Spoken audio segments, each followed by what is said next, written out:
we've really moved on now. We've moved on whereby we're utilizing social networks much, much more in order to educate and engage with individuals. It's a standard procedure, really, I would say, for any individual that works, whether it be in sales or business development or inside sales or pre-sales. This is something whereby if you're not doing it, you may as well close the door and walk away and look for another profession. Maybe that's a little bit extreme, but, hopefully people can kind of understand what I'm trying to get at, from that perspective.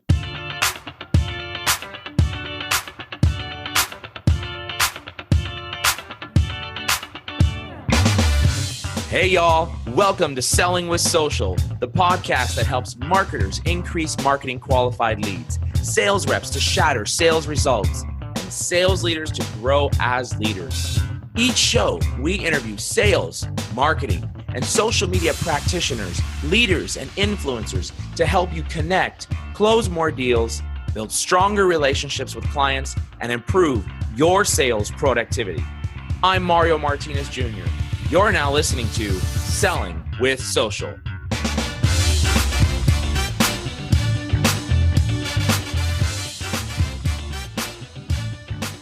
Today's guest is Paul Lewis. Paul is a 20-year marketing veteran who began his career with the worldwide advertising agency BBDO. He's led various marketing initiatives and held global marketing strategy roles for companies like Experian, CACI, and Casewise. Since 2013, Paul has been overseeing the strategy, management, creation, and execution of global social media activities at Pitney Bowes Software Solutions. In addition, he has led the global social selling program and developed a highly effective and profitable sales enablement program at Pitney Bowes. Paul Lewis, I am so excited to be with you today. This is an awesome privilege to be here with you, my friend. Thank you so much for being here with us on the podcast that is designed for sales and marketers. Welcome to the show, my friend. Thank you, Mario. Great to be here. So let's get this party started here, Paul. Tell our audience a little bit about yourself. I know I just gave the intro, your bio, your background, but tell us some information that people wouldn't know, a little bit about you personally. Give us some details, some juicy stuff about Paul Lewis. What do you want to know? I'm married. I have 3 kids, 3 daughters to be precise. So I have a household that is dominated by women, hence why I spend so much time at work. So it's a very, very crazy, hectic life, both at work and outside of work. Huge sports fan, very much into soccer, motor racing, and I am in the midst of my training for next year's London Marathon. So, what does that training look like? So far, so good. Slowly but surely increasing the mileage, but requires a lot of, as you can well imagine, a lot of motivation, especially at this time of year when it's so cold here in London. To start getting up at 6:30 in the morning and trying to fit 5-6 miles in, it requires a lot of self-discipline. But I'm getting there.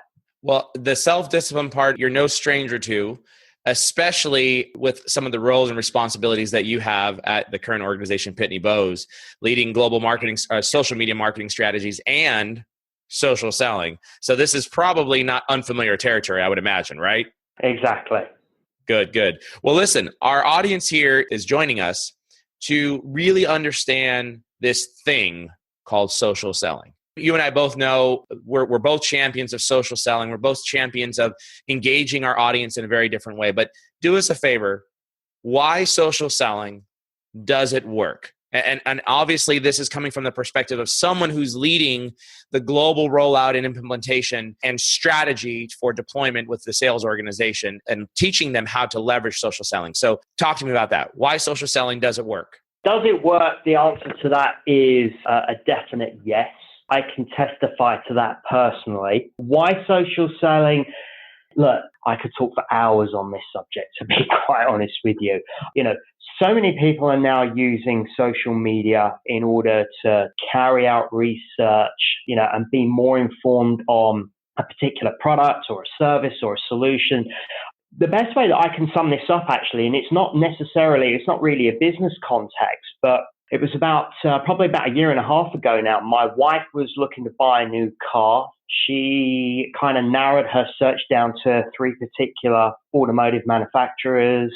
She started doing all of her online research, but she turned to social media. She turned to her social network to ask her friends and family members that she's connected to, whether it be on LinkedIn or Twitter or Facebook or whatever, what was their experience with a particular automotive manufacturer, but also at the same time, which dealer would they recommend? She go out and potentially, start to talk to. If you kind of take that sort of scenario and just transfer that into a business context, it's exactly the same. If you are looking to make an investment into a product or a solution or a service, like I say, you're going to start to carry out a lot of research online, the majority of which you're going to find the answers to by going out onto social networks and engaging with your network. Yeah, 100% agree with you. In fact, if you think about the way we buy as consumers, that behavior has really transferred over to how we buy oftentimes as prosumers, right? The professional consumer inside a professional setting, doing that research. I like to also say that today's buyer is digitally enabled, mobile attached, and socially engaged. To the point that for those of you who are listening in, I'm holding up my iPhone right now, that this iPhone right here that I have in my hands, I'm going to say it. It's going to be gross. But the reality is most of us take this to the bathroom with us. True. And so I always ask, especially in keynotes that I'm giving with sales organizations, leadership teams, if we're taking it to the bathroom, Paul, why would our buyers not be doing the same thing? Exactly. You know what, Mario, if you want to take that kind of a step further, I read a statistic just recently as well that by 2020, 70%, or I think it's 60 or 70% of the global workforce will be made up of millennials. These are the individuals, like you've just said, they've grown up with a mobile phone, practically super glued to their hand. These are the individuals that spend the majority of their time on social networks, watching YouTube. And if you're going to start to, kind of build up a relationship with these individuals, social media and social network is the ideal place to go ahead and do that. Yeah, absolutely. So we talked about this behavior that has changed, both you're the example that your wife gave as well as in buyers. Tell me a little bit about in the business setting in your own organization, how has the buyer community changed, or how has selling changed, or both? So much is now happening online. Again, I explain this internally. We've transitioned from an old sales model to a complete new sales model. The old sales model was one whereby it would really consist of cold calling and running sales demos and then qualifying the lead. That still does exist to a certain extent, but we've really moved on now. We've moved on whereby we're utilizing social networks much, much more in order to educate and engage with individuals. It's a standard procedure, really, I would say, for any individual that works, whether it be in sales or business development or inside sales or pre-sales. This is something whereby if you're not doing it, you may as well close the door and walk away and look for another profession. Maybe that's a little bit extreme, but, hopefully people can kind of understand what I'm trying to get at, from that perspective. Yeah, I can't disagree with you. And in fact, some of the things I talk about with sales leaders this year alone in 2016, we've hosted over 250 executive meetings. And coming from as a VP of sales, I can have the ability to look across the table and say to somebody, another fellow VP of sales, in 2 years, you will be obsolete if you are not engaging in social and engaging with your buyers. And I truly, to your point, I truly believe that not everybody is there, but folks that are age 40 and older, people that are sitting in director level positions and above, and I would love to get your feedback on this, Paul. In my opinion, either you're forced to change with the times as a result of this, as you mentioned, the millennials, and quite frankly, just the plethora of information available, either you're forced to change or you don't, and you become obsolete. What is your viewpoint on that? Completely agree. If you look at a sales organization, going back, 5-10 years ago, those individuals, they held all the power. Okay. They had all the information about the products and the solutions and the services. They had the case studies, the product literature, everything that you could possibly want. The salesperson had that information. Today, that information is readily available online. And, to take that one step further, and we've kind of already, sort of mentioned this, but if you're interested in, let's say, a CRM solution or maybe a live chat piece of software, you're going to get all of that information yourself. Then, though, you're also going to ask individuals that you work with, other people in other organizations, hey, do you use such a solution? How have you found it to be? So you're going to start asking all of those questions. And really, the buyer is probably, somewhere between 60 to 70% of the way through the buyer journey before they engage with a salesperson at the organization in question. And when they normally do begin that conversation with the salesperson, it's normally a conversation around licensing and pricing. By that stage, they've pretty much got all of the information that they could possibly need. Yeah, remember the old days in selling where you'd have a meeting, you'd come in with the peachy portfolio, and you'd have all the product slicks inside there, and that was your leave behind. Yeah. I don't even know of a company that's printing that type of material anymore for sales organizations. If they are, that's pretty antiquated. But we don't even do that anymore, right? The leave behinds are the video messages or content that we share through email or social engagement. Like the leave behinds are completely gone, in my opinion. Exactly. Yeah. So you raised some really great points. Love it. 60 to 70% of the buyer's journey is already completed. I think we've established the fact that people are researching information online. You've implemented a social selling program. You've had challenges, I'm sure, with leaders and salespeople adopting social techniques to reach their buyer. Talk to me a little bit about the top 3 things you would say are required to implement a successful social selling program. And then I do want to get back into some of the stats and accomplishments that you guys have seen happen as a result of your social program. So first off, top 3 things that you say are required to implement a successful and effective program. And then we'll come back into some of the stats. Okay, top 3 things. First and foremost, you need to find within your organization an executive that understands social selling and is going to be supportive and really can, help sort of champion the cause and sell that in to others within the organization. Somebody that you can really use, to help drive this program forwards. I was fortunate enough, 4 years ago now, when I first rolled out a social selling program here at Pitney Bowes, to find such an individual. Without his assistance, I think it would have taken a lot longer for me to have gotten that program off the ground. Yeah. So that's number one. Secondly, I would probably advise anyone, just start off small. Don't kind of run before you can walk. Start things off with a pilot program. Find 3, 4, 5 people, that are willing to be a part of this program. They're willing to bring social networks into the fold and to begin utilizing them. Find those individuals, work with them, train them, make sure that they understand how, the various different social networks work. Ensure at the same time their professional brand on the social networks is polished. It's built in the correct way. It positions the individuals as being subject matter experts. The profiles are aligned to the organization and help build their credibility.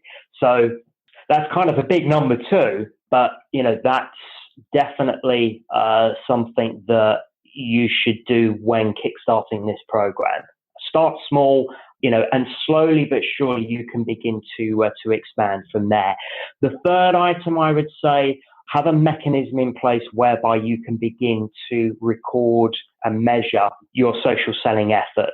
So, ultimately, any kind of opportunity that is generated as a result of social selling practices, you want to be able to record that and ensure that individuals within the organization have full visibility that that opportunity has been generated as a result of social selling. That can be something that's as easy as just creating a simple campaign tag that when that opportunity is recorded in your CRM system, you append that little item of code or tag, whatever you want to call it, to that opportunity.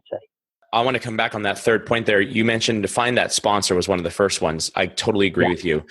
Tell me the executive sponsor that has helped, in your case, the Pitney Bowes program.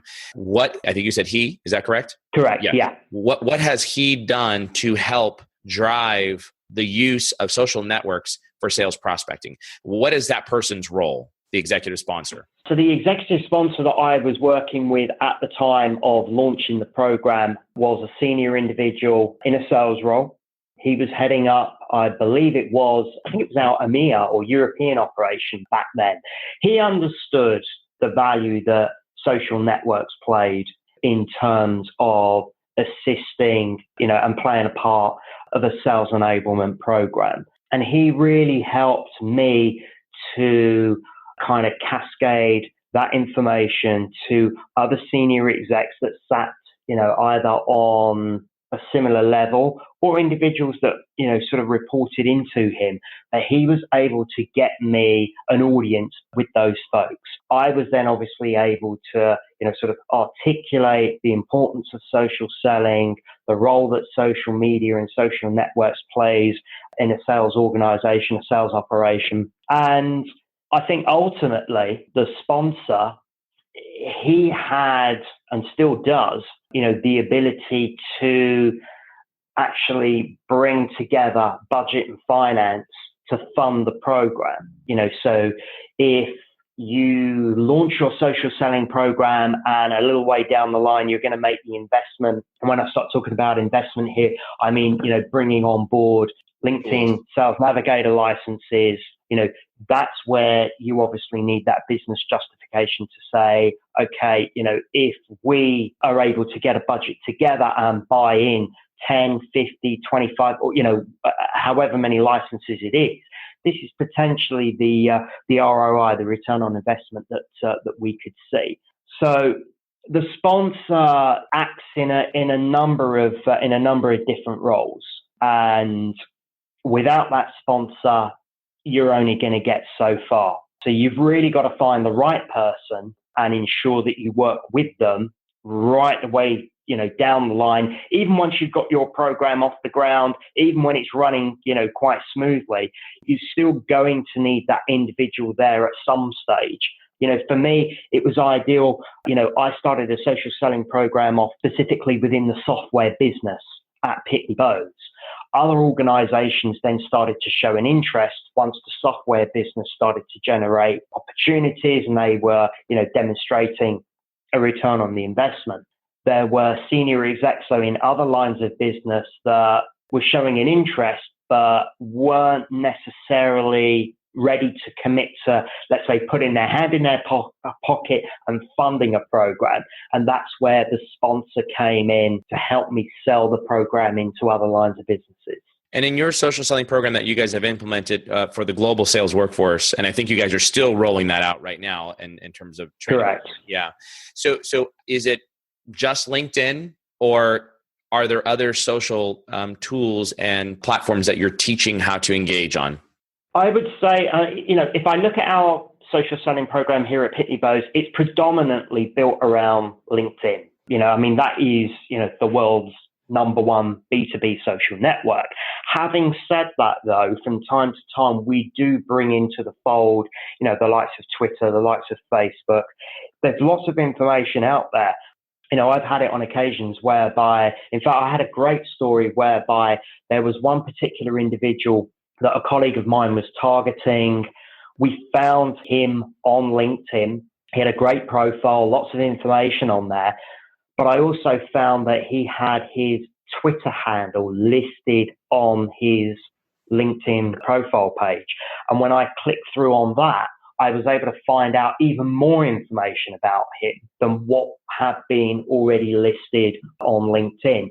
I found out, in fact, right at that very moment, the guy was based in, I think it was Las Vegas, but at the time of me looking at his profile and clicking through to his Twitter handle, he was actually in my backyard. He was here in Europe. He was on a family vacation. Now, that's information that you just would not have found out on LinkedIn. And, some people might say, isn't that sort of an invasion of privacy? I go back and say, well, actually, no, because the individual in question would never have posted, information of this kind on social networks if he didn't want to tell people about it, So, it was great because when we did start a process of engagement with the individual in question, we were not able to talk with him in a professional capacity, but we kind of kick-started it off by asking him what was his European vacation like. Exactly. And, of all of the however many countries and cities that he visited here, what were the standout moments? What was his favorite city? It was a great icebreaker. So don't kind of just silo yourself to LinkedIn because, the likes of Facebook and Twitter and Instagram and all these other social networks, there's a wealth of information out there and it's just waiting for individuals to reach out, grab it and use it to their advantage.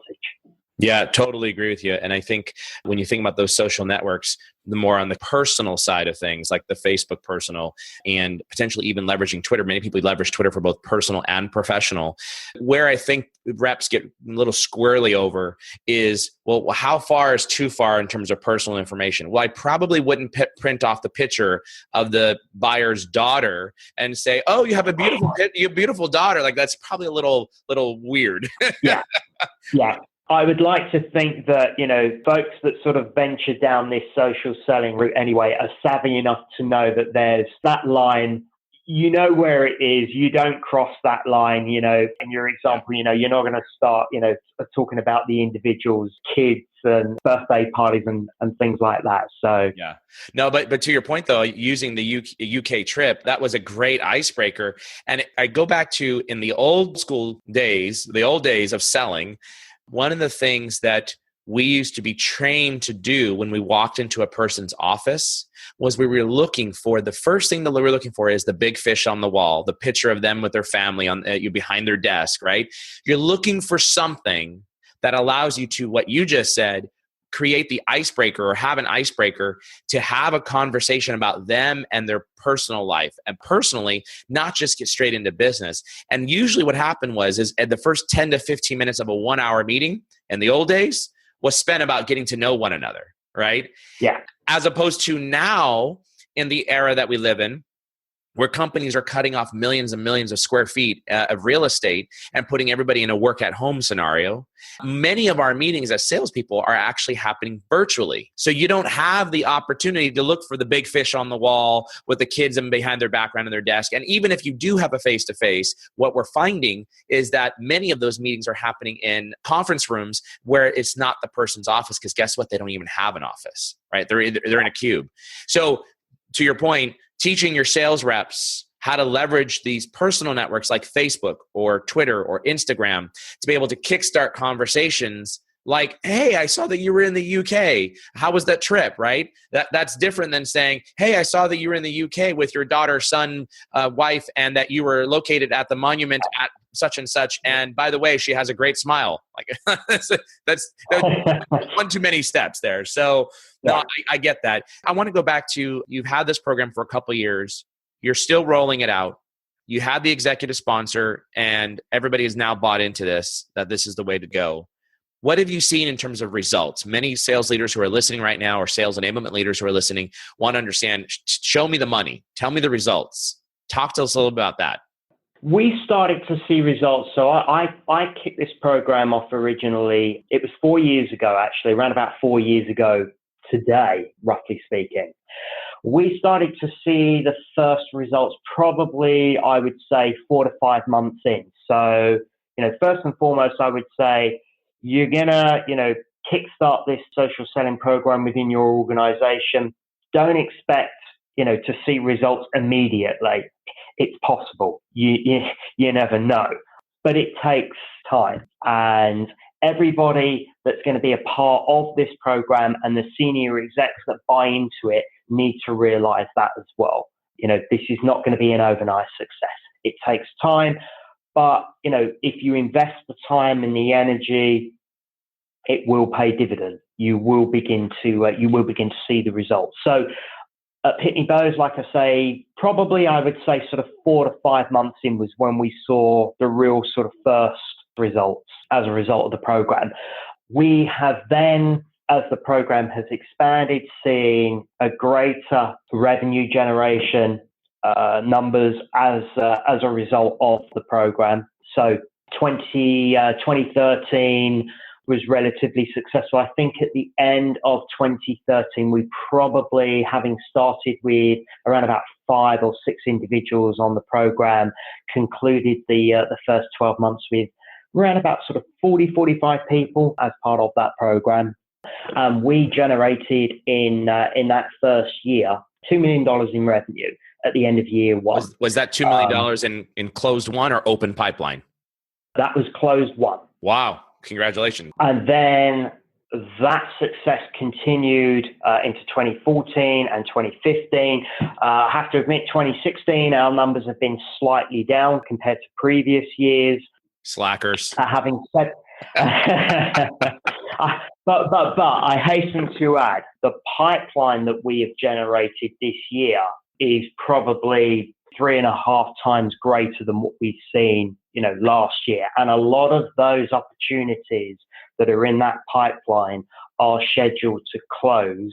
So Q1, Q2 of 2017. Very good. So literally, you've seen millions of dollars attributed to engaging on social as opposed to just the traditional methodologies of prospecting, i.e. being cold calling or email blasting, correct? Yeah, correct.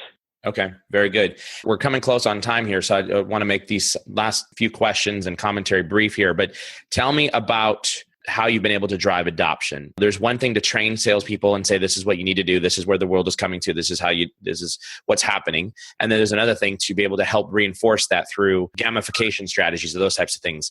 For our listeners, give us a lesson or two on things that you did to drive adoption. We have tried to make this social selling program as easy as possible for everyone that's involved. So in terms of the program itself, first and foremost, I run sort of an introduction session to explain to individuals what social selling is all about.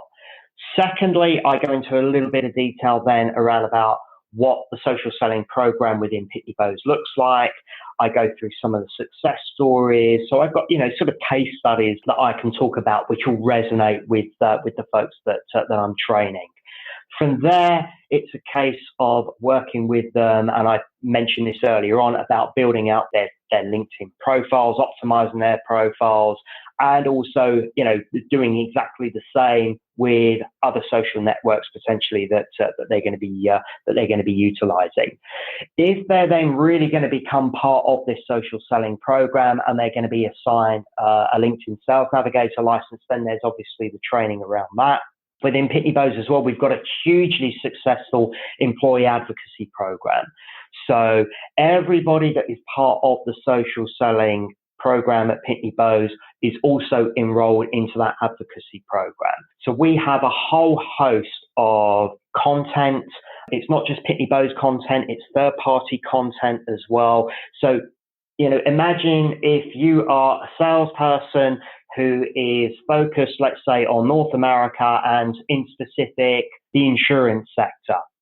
We will have content within that advocacy platform specific for you, whereby you can then begin to post that out onto the various different social networks. That also helps to build up, your professional brand. It builds your credibility, and, you're beginning to, dare I say it, walk the walk and talk the talk, and push out the content, those people that you're focusing on, that they're going to be interested in. So it's A continual program. It's not just a case of just running, sort of 3 sort of training sessions and then leaving individuals to their own devices. I make it a personal goal of mine to work closely with either individuals or teams, helping them to, identify relevant individuals or prospect organizations through social selling, look at the overall network that we've got within Pitney Bowes, who else, potentially could assist, who could we call upon to make an introduction, what information can we find out on such an organization. It could be that we're prospecting ABC Insurance Company in the United States, and somebody else at Pitney Bowes is working on that same organization, but let's say they're based in here in the UK or in Australia. It's then finding out, okay, what have you been doing with that organization? Who are you connected to, in the company? What conversations have you had? So there's lots of internal kind of mechanisms that operate that form part of this overall program. Yeah, good. So just to sum that up, I heard 3 things. There were several things, but 3 things that I want to emphasize on helping to drive adoption. Number 1, it was have the case studies that from the early pilot team that proved out that this works so that others start beginning to buy off on it and or say, okay, well, let me give it a try. Number 2 was brand them so that they go from resume on LinkedIn to resource, and their buyers actually can go to their profile and say, how can you help me? And they understand it by looking at their profile. And number Correct. 3 was launch an employee advocacy solution for, I don't know which tool you use, but there's several out there that are great. I particularly love Everyone Social. I think it's a phenomenal tool, everyonesocial.com. But it have at least some sort of employee advocacy solution that allows you to help your salespeople feed their network of buyers and or people that can help amplify the message. So those are the 3 things I took away. Paul, you've been fantastic. Love the insights that you brought to the table here. I do appreciate it. And for those that are listening, M3 Junior Growth Strategies is a social selling training company. Paul at Pitney Bowes has done this on his own without engaging a company like ours, right? Is that correct? This is all internal grown, correct? Yeah. This is completely internal. But to have an organization such as yourself to assist and get this program, up and running, I would have loved that 4 years ago. Well, we can still help you, but the point to the listeners is that it can be done, and it's taken Paul, about 4 years to get a solid program, or a few years to get a solid program rolling and going. So for the listeners, that it definitely can be done. You've got to have the sponsorship. You've got to have the individuals that are willing to drive this on behalf of the sales organization. Last thing, Paul, for our listeners, if they want to reach out to you, they want to ask you some questions, bounce some ideas off, some best practices, how can our listeners contact you? Of course, connect with me. Find me on LinkedIn. Send me a personalized connection request. I'd be more than happy to connect with individuals. And you can also get me on Twitter as well. I'm Paul_A_Lewis. But follow me. I'll follow you back. And any questions, feel free to get in contact with me either through LinkedIn or Twitter. Paul Lewis, the man, the myth, and the legend. Find him on LinkedIn, Paul Lewis at Pitney Bowes, or Paul_A_Lewis is his Twitter handle. And make sure you follow and engage with Paul. Paul, fantastic having you on the show. Super valuable on helping to implement a social selling program and what you need to do to be able to make that happen. Great having you, my friend. Thanks so much. Thank you, Mario. It's been an absolute pleasure. Thanks for listening to the Selling with Social podcast. I'm super pumped that you are our guest today. Here's what I want you to do right now. Go to jr.com/podcast and support our podcast, please, by distributing it out anywhere you can get it to on social. And don't forget to subscribe to us on iTunes. You'll find all the instructions there on the site on how to subscribe to the Selling with Social podcast. Until the next show, keep on rocking. Mario Martinez Jr. out.